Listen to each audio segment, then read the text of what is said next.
يا معاشر المسلمين وزمرة المؤمنين رحمكم الله. روي عن أبي هريرة رضي الله عنه أنه قال قال رسول الله صلى الله عليه وسلم: إذا قلت لصاحبك يوم الجمعة أنصت والإمام يخطب فقد لغوت، ومن لغى فلا جمعة له. أنصتوا واسمعوا وأطيعوا رحمكم الله. أنصتوا واسمعوا وأطيعوا رحمكم الله. أنصتوا واسمعوا وأطيعوا رحمكم الله لعلكم ترحمون. اللهم صل على محمد. اللهم قوم الإسلام من المسلمين والمسلمات والمؤمنين والمؤمنات وانصرهم على معاند الدين. رب اختم لنا منك بالخير ويا خير الناصرين برحمتك يا أرحم الراحمين.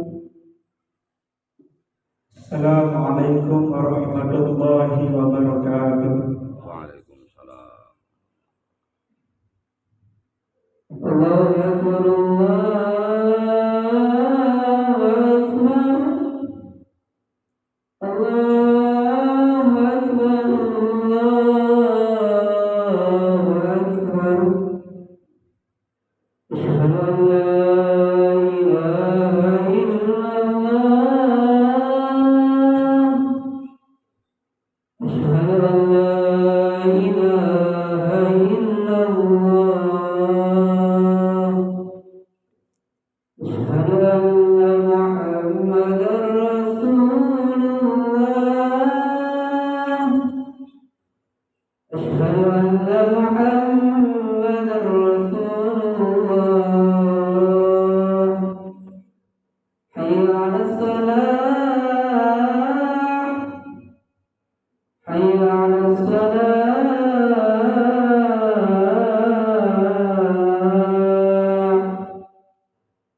حي على الفلاح. حي على الفلاح.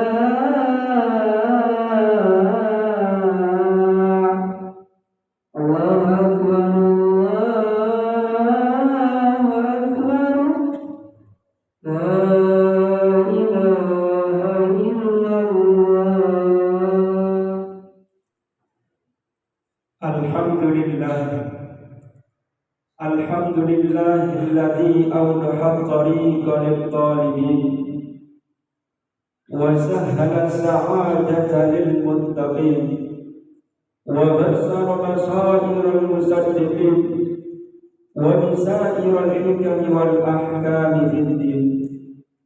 أشهد أن لا إله إلا الله وحده لا شريك له، وأشهد أن محمدا عبده ورسوله.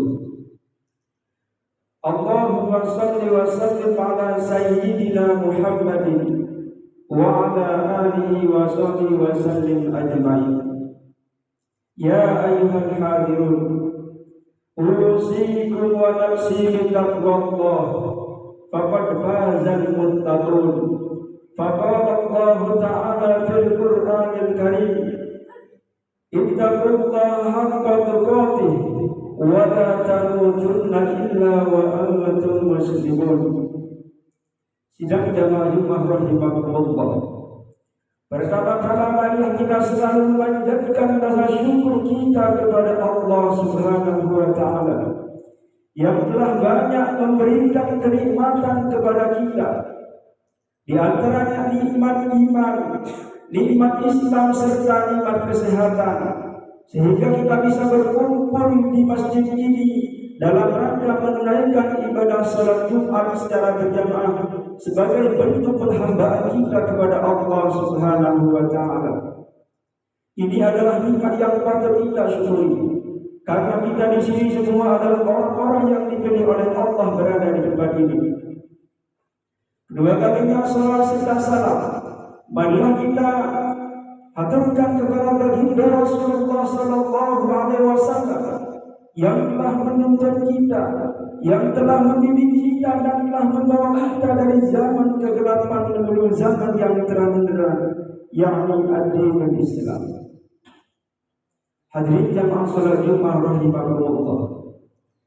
Marilah kita senantiasa meningkatkan rasa takwa kita kepada Allah Subhanahu wa taala dengan cara menjalankan semua perintah-perintahnya dan menjauhi segala larangan-larangannya. Karena dengan takwa kita akan selamat dunia dan akhirat.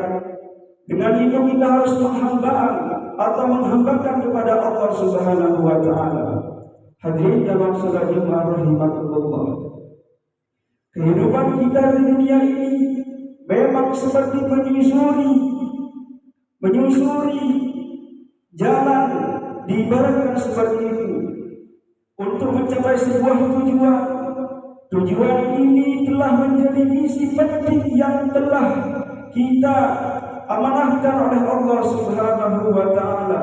Kita tidak boleh terlena dalam perjalanan ini dan tidak bisa mencapai tujuan dari diciptakannya kita di dunia ini. Maka dari itu sudah sepantasnya kita mengetahui setidaknya ada dua misi kita hidup di dunia ini yang diberikan oleh Allah Subhanahu wa taala.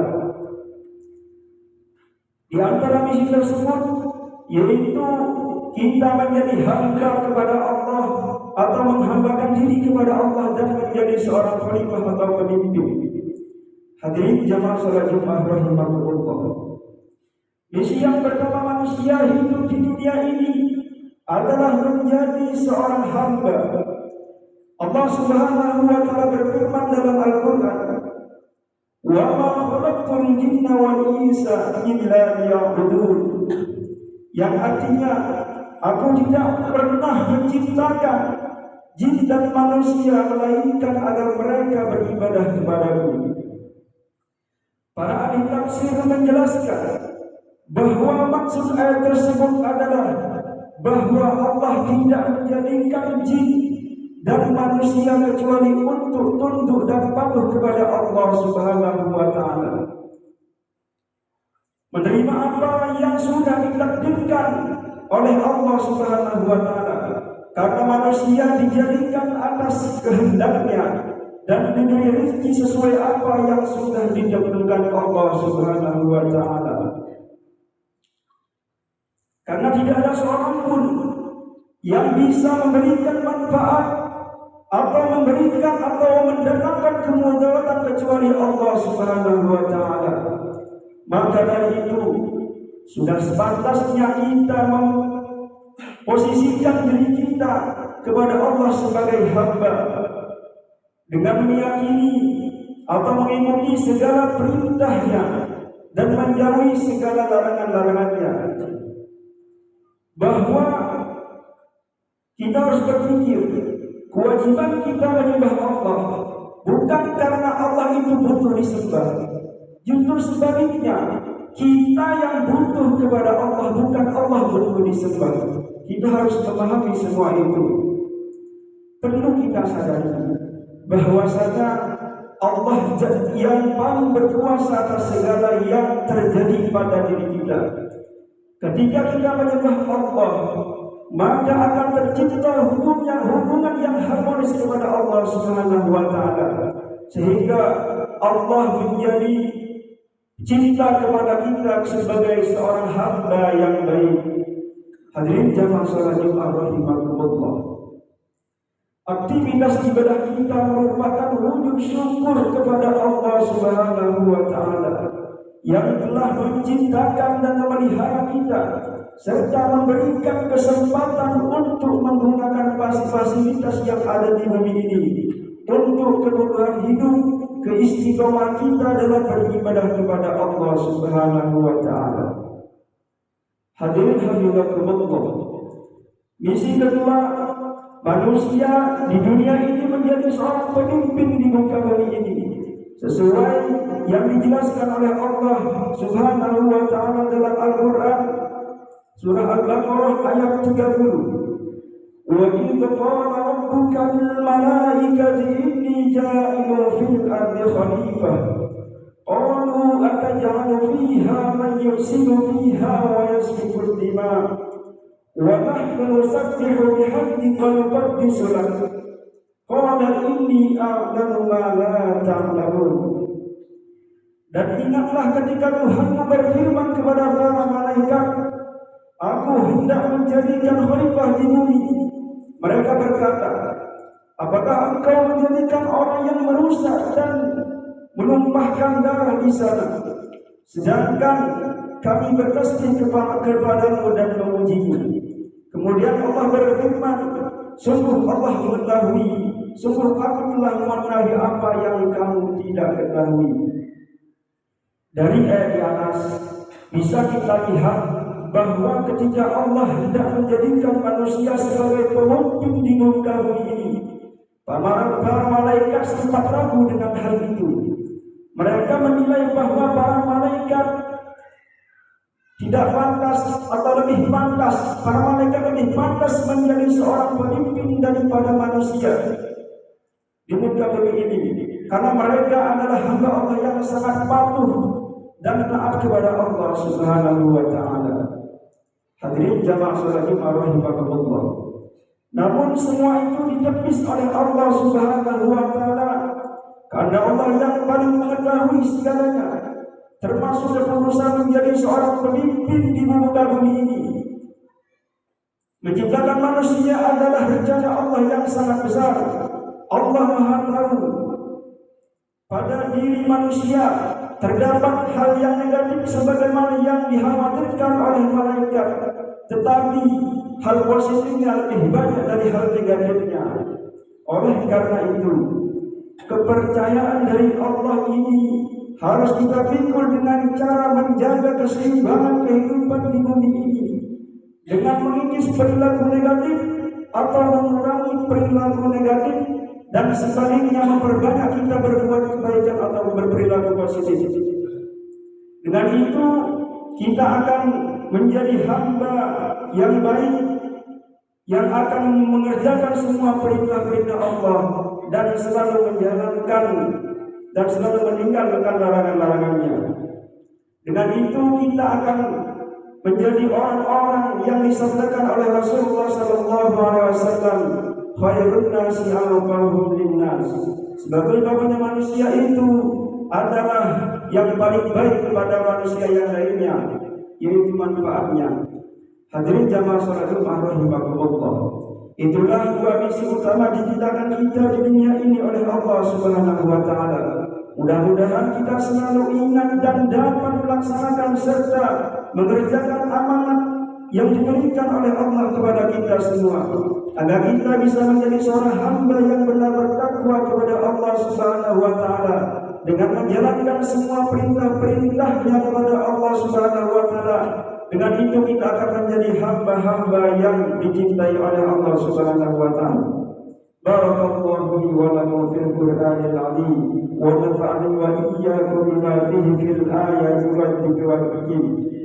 Minal ayati wad dzikril hakim wa taqabbal minni wa minkum wa tilawatahu innahu was-sami'ul 'alim wastaghfiruhu innahu wal ghafurur rahim. Allahumma salli ala Muhammad. Allahumma salli ala Muhammad. Allahumma salli ala Sayyidina Muhammad. Alhamdulillahilladzi an'amana bi ni'matil iman wal islam. Wassalatu wassalamu ala Sayyidina Muhammadin khairil anam wa ala alihi wa ashabihi al-kiram. Ashhadu an la ilaha illallah al-malikul quddus salam wa ashhadu anna sayyidana wa habibana Muhammadan abduhu wa rasuluh sahibus syarafi wal ihtiram. Amma ba'd. Faya ayuhan nas, usikum wa nafsi bitaqwallah faqad fazal muttaqun. Faqala Allah ta'ala innallaha wa malaikatahu yusalluna 'alan nabi. Ya ayyuhalladzina amanu, ya ayyuhalladzina وسلموا تسليما. اللهم صل وسلم على سيدنا محمد وعلى آل سيدنا محمد كما صليت على سيدنا إبراهيم، وبارك على سيدنا محمد وعلى آل سيدنا محمد كما باركت على سيدنا إبراهيم وعلى آل سيدنا إبراهيم في العالمين إنك حميد مجيد. اللهم عن الهدى، اللهم وارض عن الخلفاء الراشدين وعن أصحاب نبيك أجمعين والتابعين وتابع التابعين وتابعين إلى يوم الدين. اللهم اغفر للمسلمين والمسلمات والمؤمنين والمؤمنات. اللهم ادفع عنا الولاء والوباء والطاعون والأمراض والفتن ما لا يدفع غيرك عن بلدنا هذا إندونيسيا خاصة وعن سائر بلاد المسلمين عامة يا رب العالمين. ربنا آتنا في الدنيا حسنة وفي الآخرة حسنة وقنا عذاب النار. عباد الله، إن الله يأمر بالعدل والإحسان وينهى عن الفحشاء والمنكر والبغي يعظكم لعلكم تذكرون. فاذكروا الله يعظكم فاذكروا الله العظيم يذكركم واشكروه على نعمه يزدكم ولذكر الله أكبر.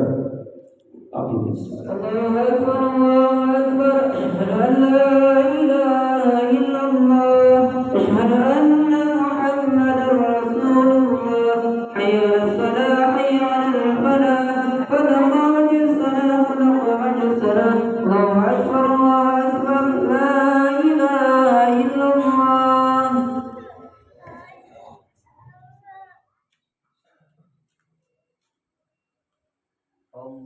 الله أكبر.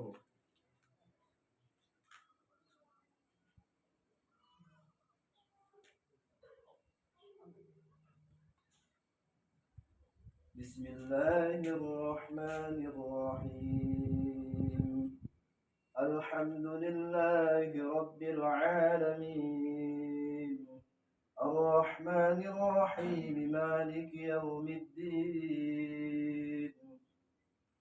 إياك نعبد وإياك نستعين. اهدنا الصراط المستقيم صراط الذين أنعمت عليهم غير المغضوب عليهم ولا الضالين.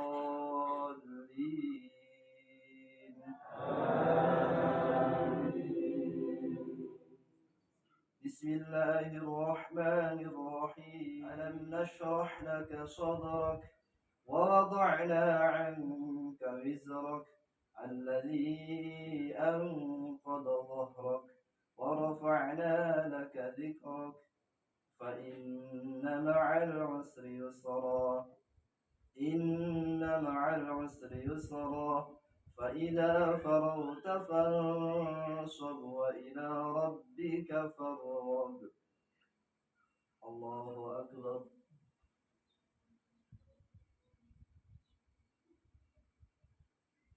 سمع الله لمن حمده. الله أكبر.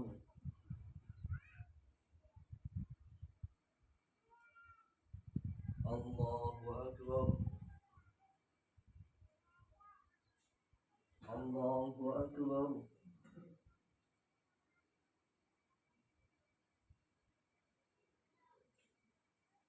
الله أكبر. بسم الله الرحمن الرحيم. الحمد لله رب العالمين الرحمن الرحيم مالك يوم الدين. إياك نعبد وإياك نستعين. اهدنا الصراط المستقيم صراط الذين أنعمت عليهم غير المغضوب عليهم ولا الضالين.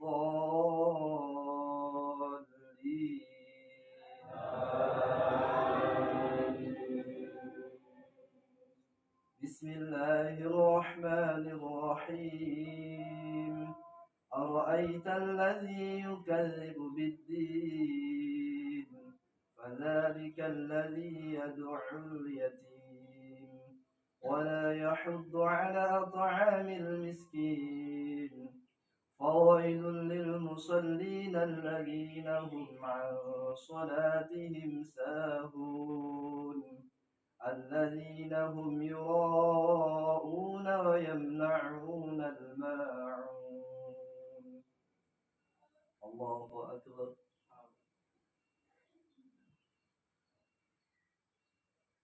سمع الله لمن حمده. الله أكبر.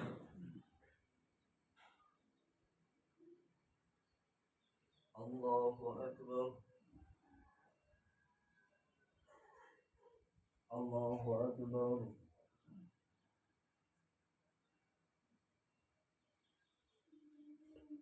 الله أكبر.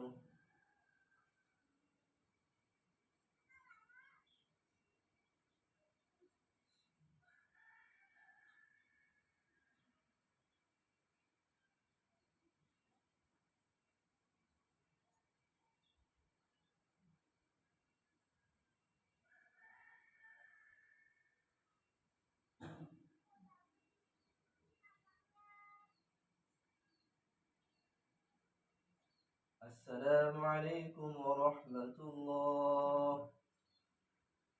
السلام عليكم ورحمة الله. استغفر الله العظيم الذي لا إله إلا هو الحي القيوم وأتوب إليه. أستغفر الله العظيم الذي لا إله إلا هو الحي القيوم وأتوب إليه. أستغفر الله العظيم